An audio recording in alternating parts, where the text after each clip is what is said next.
일단은 치아 신경은 반드시 필요한 조직이에요. 신경치료 안 하면 좋다는 이유가 원래는 필요한 조직이기 때문에 그래요. 전제 조건이 있습니다.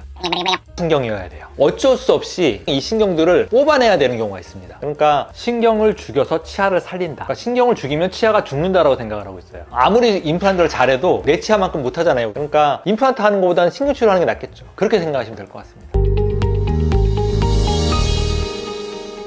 치과 공포증이 생기게 된 원인이기도 하고 과잉진료의 대명사처럼 느끼기도 하는 치과 치료가 있죠. 바로 신경치료인데요. 실제로 진료를 하다 보면 상황에 따라서 어쩔 수 없이 권하는 경우도 있는데요. 신경치료 하면 선생님 과잉진료 아니에요? 치아 죽는 거 아니에요? 그러면서 신경 죽이면 이거 금방 치아 빠지는 거 아니에요? 이렇게 꼭 물어보시거든요. 제가 꼭 드리고 싶은 얘기는 신경치료는 정확히 말해서 신경을 죽여서 치아를 살리는 치료입니다. 우리 몸에 암덩어리가 있으면 암덩어리를 떼내서 죽이면 사람이 살잖아요. 신경에 염증이 생기면 그 치아는 죽기 때문에 염증이 된 신경을 빼내고 그 안을 깨끗하게 만드는 치료가 신경치료라고 생각을 하시면 돼요. 오늘 영상을 보셔서 신경치료는 도대체 왜 의사들이 권할까? 그리고 어떻게 진행이 되는 치료길래 시간도 오래 걸리고 내가 왜 이렇게 힘들게 고생을 해야 되는지 그거를 이해를 시켜드리려고 합니다. 그래서 오늘 영상을 끝까지 보시면 진짜 신경치료에 대해서는 더 이상 공부를 하지 않아도 될 정도로 자세하게 준비를 했으니 영상을 끝까지 보시면 내가 정말 신경치료 받는 것이 과잉진료인지 아닌지 헷갈리지 않으실 것 같습니다.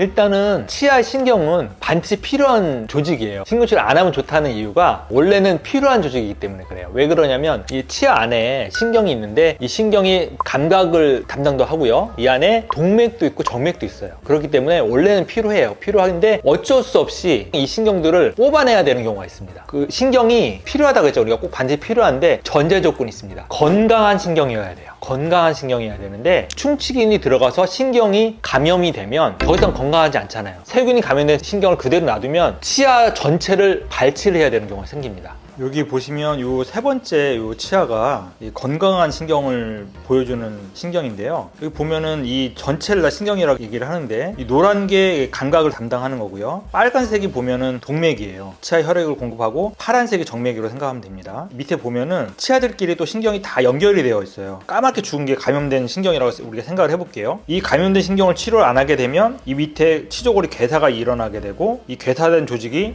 밑에 신경을 타고 다른 치아로 옮겨갈 수 있기 때문에 이 신경 조직에 염증이 생기면 이 염증이 생긴 신경은 드러내고 채우는 것이 이 지피콘이라는 재료입니다. 이 지피콘이라는 재료를 해놓고 치아를 만들기 위해서 포스트라는 재료를 이렇게 씌우고요. 이 포스트를 이용해서 우리가 건강한 치아를 만들어서 10년, 20년 동안 치아의 수명을 연장시켜주는 것이 신경치료입니다. 두 번째 경우가 있어요. 치아가 똑박 부러지는 경우가 있어요. 그러면 신경이 노출되거든요. 이런 경우는 치아를 살리기 위해서 안에 있는 신경을 긁어내고 인공적인 재료를 집어넣어서 치아를 살리는 경우가 있죠. 치아가 부러졌는데 신경치료를 안 한다. 그러면 치아를 빼야 돼요. 치아를 빼는 것보다는 신경치료를 해서 치아를 그래도 5년, 10년이라도 사용을 해야 하는 경우에 신경치료를 합니다. 그리고 이건 좀 드문 경우인데요. 치아에 시린 증상이 있는데 다른 치료를 아무리 해도 낫지 않는 경우가 있어요. 내가 너무 일상생활을 할 수가 없어. 그런 경우에는 피치 못해서 신경치료를 하는 경우가 있습니다.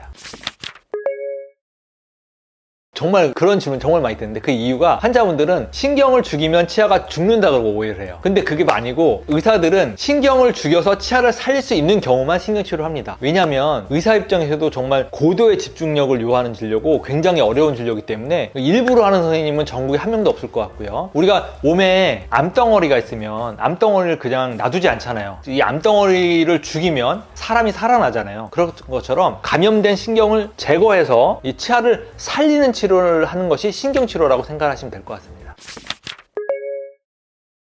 건강한 그 신경을 가지고 있는 치아는 계속 영양이 공급이 되기 때문에 건강하게 오래 갈 수가 있어요. 근데 신경치료를 하면 한 가지 단점이 뭐냐면 혈액이 공급이 되지 않기 때문에 치아가 서서히 고목나무처럼 돼갑니다. 한 10년, 20년 정도 돼서 이렇게 부러지는 경우가 있어요. 신경치료 한 것들이. 그건 사실이에요. 하지만 당장 신경치료를 안 하면은 당장 치아를 빼야 되기 때문에 신경치료를 해서라도 10년이라도 쓰는 개념으로 접근하시면 될 것 같습니다. 우리가 보통 신경치료를 하는 그 과를 치과 보존과라고 그래요. 치아를 보존한다는 뜻이에요. 신경치료가 만약에 치아를 죽이는 치료라면 보존이라는 말을 쓰지 않겠죠? 신경치료해야 됩니다 라고 하면은 어떤 반응이에요? 아픈가요? 물어보죠. 아프다고 하죠. 정확히 말을 하면 치과에서 마취하고 나서 신경치료를 하는 동안은 안 아파요. 근데 이제 집에 가면 마취가 깨잖아요. 그러면 첫날 좀 많이 아파요. 그러면 이제 그때 진통제 먹어야 되고 올 때마다 하기 때문에 싫어하죠. 아나운 퍼팅기면 방에서 떼굴떼굴 구릅니다. 너무 아파요. 주변 치아까지 감염된 신경이 옮아갈 수도 있죠. 최악의 경우는. 그리고 골수염이 생길 수도 있습니다. 치아 신경 밑으로 골수가 연결됐기 때문에 골수염이 생겨서 얼굴이 퉁퉁 부을 수도 있죠. 예전에 치과 치료가 발달이 되지 않았을 경우에는 치아에 감염된 세균으로 인해서 그게 심장까지 가서 심장 내막이 가면 심장에 문제가 생기겠죠. 그래서 사망에까지 이를 수도 있습니다.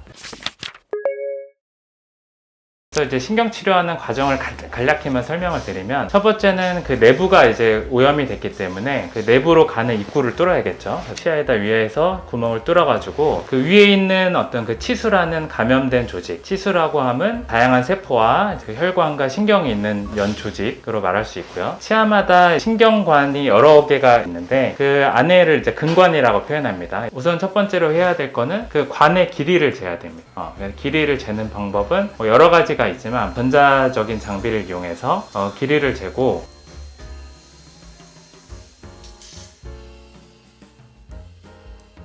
그냥 이제 있는 그대로를 세정하는 게 아니라 벽을 이렇게 긁어가면서 세정을 해서 근관의 모양을 만드는 과정, 그거를 이제 진행을 하고요.